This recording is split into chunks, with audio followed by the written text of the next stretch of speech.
আমি নিজেও একটু আশ্চর্য হয়েছি। নিশ্চয়ই আপনারা অনেকে অবাক হচ্ছেন শিরোনাম দেখে। আমাদের বিএনপির যিনি খুবই জনপ্রিয় এবং পরিচিত একজন মুখ, ব্যারিস্টার রুমিন ফারহানা। তো সেই ব্যারিস্টার রুমিন ফারহানার গায়ে ধাক্কা দেওয়া হয়েছে, তাও বিএনপির নেতা কর্মীদের সাথে। এখানে তিনি বিষয়টাকে কানেক্টেড করেছেন। পাশাপাশি এনসিপিও এখানে আহ, তাদের সাথে হট্টগোলের একটা ঘটনাও ছিল। আসলে কি ঘটেছিল আজকে নির্বাচন কমিশনের অডিটোরিয়ামে? রুমিন ফারহানা আক্ষেপ নিয়ে বলছেন যে 15 বছর যে বিএনপির জন্য লড়াই করলাম, তারাই এখন ধাক্কা দেয়। এখন কেন বিএনপি ধাক্কা দিচ্ছে বা এখানে কি ঘটছিল?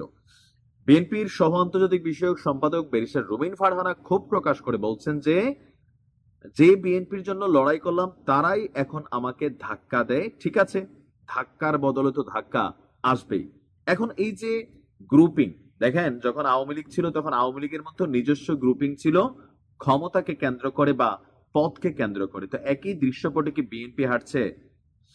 আজকে রাজধানীর আগারগাঁওয়ের নির্বাচন কমিশন ভবনের অডিটোরিয়ামে ত্রয়োদশ সংসদ নির্বাচন সামনে রেখে প্রস্তাবিত ব্রাহ্মণবাড়িয়া 2 এবং 3 আসনের যে সীমানা নির্ধারণ ইস্যু ছিল, সেগুলো নিয়ে দাবি আপত্তি আবেদনের শুনানি ঘটে।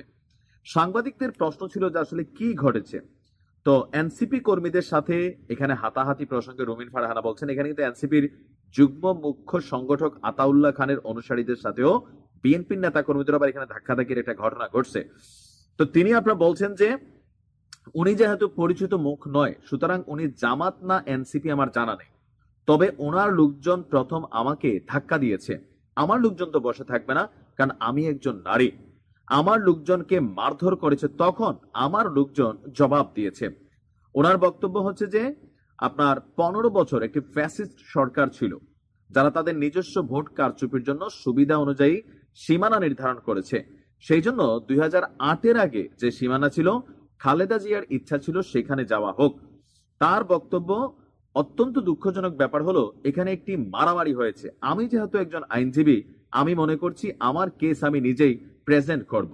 আমি আশা করছিলাম নির্বাচন কমিশনের সম্মানের দিকে তাকিয়ে ব্রাহ্মণবাড়িয়ার 3-এ যারা আছেন তারা গুন্ডাপান্ডা নিয়ে ঢুকবে না নির্বাচন কমিশনে। কিন্তু দুঃখজনক বিষয় হলো আমি দেখলাম ব্রাহ্মণবাড়িয়ার 3-এ যিনি প্রার্থী, তিনি তার দলবল মানে 20 থেকে 25 জন গুন্ডা পান্ডার মতন তারা সেখানে আচরণ শুরু করলেন।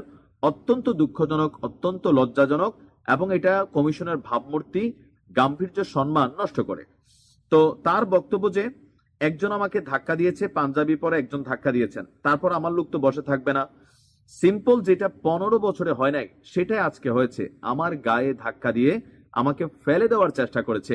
যে বিএনপির নেতা কর্মীদের জন্য 15 বছর লড়াই করলাম, তারা আমাকে এখন ধাক্কা দেয়। এখন আমরা এখানে দেখলাম যে এনসিপির একটা টিমও আজকে সেখানে ছিল, বিএনপিরও নেতা কর্মীরা ছিল।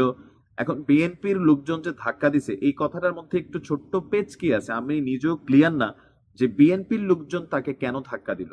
মানে এখানে কি সীমানা নিয়ে যে আলোচনা হচ্ছে, যে সেখানে বিএনপির কোন একজন প্রার্থী যিনি আছেন, তিনি তো বলছিলেন যে এখান থেকে প্রার্থী হয়েছে তিনি পরিচিত মুখ না, তিনি জামাত না এনসিপি তাও জানেন না, তার মানে তিনি কি বিএনপি? ব্যারিস্টার রুমিন ফারহানার উচিত ছিল বিষয়টা ক্লিয়ার করা, যে বিএনপির কোন নেতা বা কোন কর্মী অথবা কোন নেতার অনুসারী বা কর্মী ওনার গায়ে ধাক্কা দিয়েছেন। এটা আসলে খুবই ক্ষোভের বিষয় বা হতাশাজনক বিষয় যে ওনার যে দলের জন্য উনি ফাইট করছেন সেই দলের নেতা কর্মীরাই তাকে ধাক্কা দিয়েছে। এখন এনসিপির নাম কিন্তু এনসিপির সাথে হাতাহাতি হয়েছে, সেটাও এখানে ঘটছে। তো এখন এনসিপির সাথে হাতাহাতি হলে বিএনপির লোক কেন ওনারে ধাক্কা দিল? এখানে কি আভ্যন্তরীণ কোনো ইস্যু ছিল? বিষয়টা কিন্তু খুব বেশি পরিষ্কার না।